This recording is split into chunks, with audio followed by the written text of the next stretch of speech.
வணக்கம். நீங்கள் இணைந்து கொள்வது நியூஸ் ஃபர்ஸ்டின் பிரதான செய்திகளோடு. இன்றைய விரிவான செய்திகளுக்கு செல்லும் முன்னர் முதலில் தலைப்புச் செய்திகள். வடமாகாண முதலமைச்சராக CV விக்னேஸ்வரன் ஜனாதிபதி முன்னிலையில் பதவி பிரமாணம். இலங்கையின் ஒற்றுமை, இறைமை மற்றும் பிராந்திய ஒருமைப்பாட்டிற்கு தொடர்ந்தும் ஒத்துழைப்பு வழங்குவதாக இந்தியா உறுதி. சம்பூர் அனல் மின் உற்பத்தி நிலையத்தின் நிர்மாண பணிகளுக்கான ஒப்பந்தம் கைச்சாத்து. மாத்தறை மோதலில் போலீசார் செயற்பட்ட விதம் தொடர்பில் கண்டறிய விசாரணை. கைதான சந்தேக நபர்கள் மீண்டும் விளக்கமறியலில். வடமாகாண முதலமைச்சராக முன்னாள் உயர்நீதிமன்ற நீதியரசர் CV விக்னேஸ்வரன் ஜனாதிபதி மஹிந்த ராஜபக்ச முன்னிலையில் இன்று பதவி பிரமாணம் செய்து கொண்டார். அலரி மாளிகையில் வடமாகாண முதலமைச்சரின் பதவியேற்பு நிகழ்வு இன்று காலை நடைபெற்றது. இந்த சந்தர்ப்பத்தில் பிரதமர் உள்ளிட்ட மத தலைவர்கள் பலரும் கலந்து கொண்டிருந்தனர். கனகசபாபதி விஸ்வலிங்கம் விக்னேஸ்வரன் ஆகியதான் வடக்கு மாகாண சபையின் உறுப்பினர் என்ற பதவிக்கான கடமைகளையும் பணிகளையும் இலங்கை ஜனநாயக சோசியலிச குடியரசின் அரசியல் அமைப்புக்கும் சட்டத்திற்கும் இணங்க பற்றுறுதியோடு புரிவேன் என்றும் கடந்த மாதம் 21ஆம் தேதி நடைபெற்ற மாகாண சபை தேர்தலில் 30 ஆசனங்களை கைப்பற்றி தமிழ் தேசிய கூட்டமைப்பு ஆட்சியை தன்வசப்படுத்தியது. இந்த தேர்தலில் கூட்டமைப்பின் முதலமைச்சர் வேட்பாளராக யாழ் மாவட்டத்தில் போட்டியிட்ட முன்னாள் உயர்நீதிமன்ற நீதியரசர் CV விக்னேஸ்வரன் அதிகூடிய விருப்ப வாக்குகளை பெற்று வெற்றியீட்டியிருந்தமை குறிப்பிடத்தக்கது. 3 நாள் உத்தியோகபூர்வ விஜயம் மேற்கொண்டு இந்திய வெளியுறவுத்துறை அமைச்சர் சல்மான் குர்ஷித் இலங்கைக்கு வருகை தந்துள்ளார். சல்மான் குர்ஷித் இந்திய வெளிவிவகார அமைச்சராக பதவியேற்ற பின்னர் இலங்கைக்கு விஜயம் மேற்கொண்டுள்ள முதலாவது சந்தர்ப்பம் இதுவாகும். இந்த விஜயத்தின் போது இரு நாடுகளினது மீனவர்களின் பிரச்சினைகள் தொடர்பில் அதிக கவனம் செலுத்துவதாக சல்மான் குர்ஷித் தெரிவித்துள்ளதாக சன் செய்தி வெளியிட்டுள்ளது. சல்மான் குர்ஷித் வடமாகாணத்திற்கும் சென்று நிலைமைகளை ஆராயவுள்ளார். இந்திய அரசாங்கத்தின் கீழ் வடக்கில் முன்னெடுக்கப்படும் செயற்றிட்டங்களையும் இந்திய வெளிவிவகார அமைச்சர் பார்வையிட உள்ளதாக சன் செய்தி வெளியிட்டுள்ளது. ஐக்கிய தேசிய கட்சியின் தலைமைத்துவத்தில் இருந்து ரணில் விக்ரமசிங்கவை வெளியேறுமாறு வலியுறுத்தி தெவினுவர்வில் இடம்பெற்ற ஆர்ப்பாட்டத்தின் போது ஏற்பட்ட மோதல் தொடர்பில் கைதான 25 பேர் அடுத்த மாதம் 14ஆம் தேதி வரை மீண்டும் விளக்கமறியலில் வைக்கப்பட்டுள்ளனர். சந்தேக நபர்கள் இன்று மாத்தறை பிரதம நீதவான் சிசிரகுமார ரத்நாயக்க முன்னிலையில் ஆஜர்படுத்தப்பட்ட போது இந்த உத்தரவு பிறப்பிக்கப்பட்டுள்ளது. இதேவேளை இந்த சம்பவம் தொடர்பில் இன்று நடைபெறவிருந்த அடையாள அணிவகுப்பு இடம்பெறவில்லை எனவும் போலீசார் குறிப்பிட்டனர்.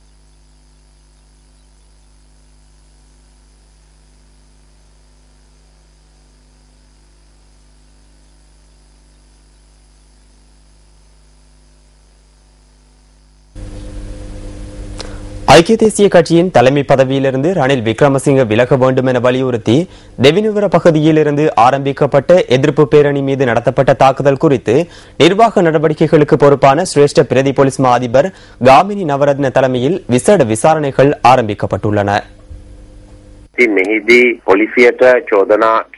சம்பவம் இடம்பெற்ற போது போலீசார் தமது கடமைகளை உரிய முறையில் நிறைவேற்ற தவறியதாக சுமத்தப்படுகின்ற குற்றச்சாட்டுகளின் உண்மை தன்மையை கண்டறிவதே இதன் நோக்கம். இதற்கமைய குறித்த சிரேஷ்ட பிரதி போலீஸ் மாதிபர் தலைமையிலான விசேட போலீஸ் குழு மாத்தறைக்கு சென்று ஏற்கனவே விசாரணைகளை ஆரம்பித்துள்ளது. போலீசார் தமது கடமைகளை தவறிவிட்டார்களா என்பது தொடர்பில் சிரேஷ்ட பிரதி போலீஸ் மாதிபர் தலைமையிலான குழுவினர் விசாரணைகளை ஆரம்பித்துள்ளனர்.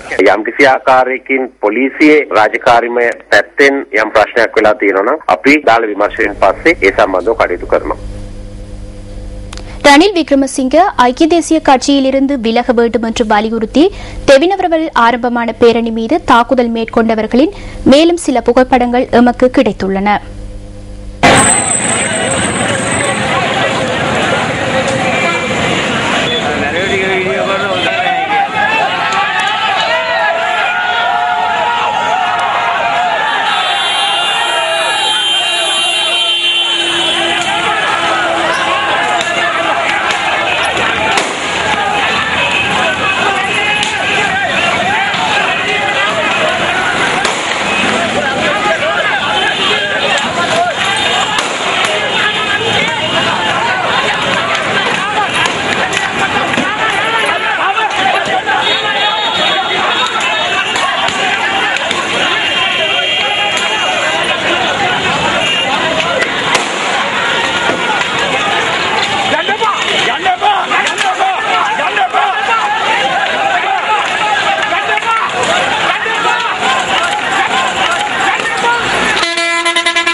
தாக்குதல் மேற்கொண்டவர்கள் குறித்து எம்மிடமுள்ள தகவல்களை நாம் உங்களுக்கு வழங்குவதற்கு தயாராக இருக்கின்றோம்.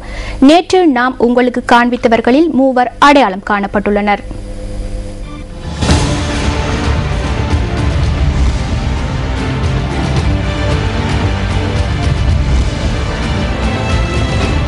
මේ දික්වල ප්‍රාදේශ සභා ඡන්දෙ ඉල්ලපු නිශාන්ත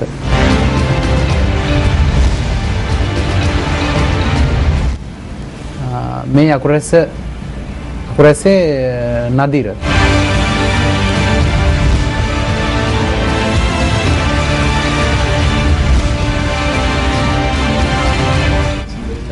මේ මංගල සමීර මහත්තයා ගෙදර වැඩ කරන ජනක. இவர்கள் யார்? இவர்கள் தொடர்பில் நீங்கள் அறிந்துள்ளீர்களா? அழையுங்கள் 0114896896. பேரணி மீது தாக்குதல் மேற்கொண்ட மேலும் சிலரின் புகைப்படங்கள் அடுத்து. මේ ඉන්නේ මාතර මූලස්ථාන පොලිසිය අසල මල්ලිකුරන සුනිල්.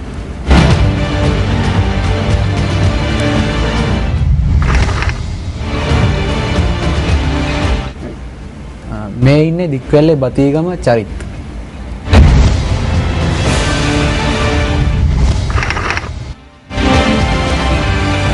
මේ ඉන්නේ වැලිගම ප්‍රාදේශ සභා මන්ත්‍රී චමින්ද තල්ගස්වත්ත.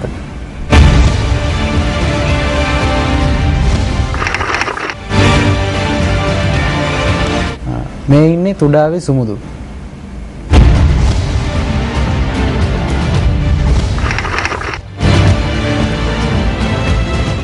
මේ ඉන්නේ දික්වැල්ලේ ලාල්.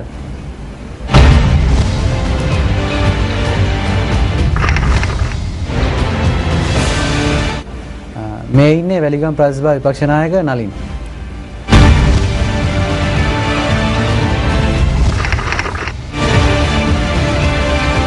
මේ ඉන්නේ සනත් විජිත කුමාර.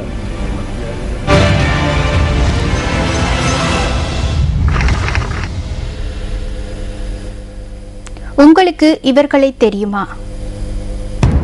இவர்கள் யார்? இவர்கள் தொடர்பில் நீங்கள் அறிந்துள்ளீர்களா? அழையுங்கள் 0114896896.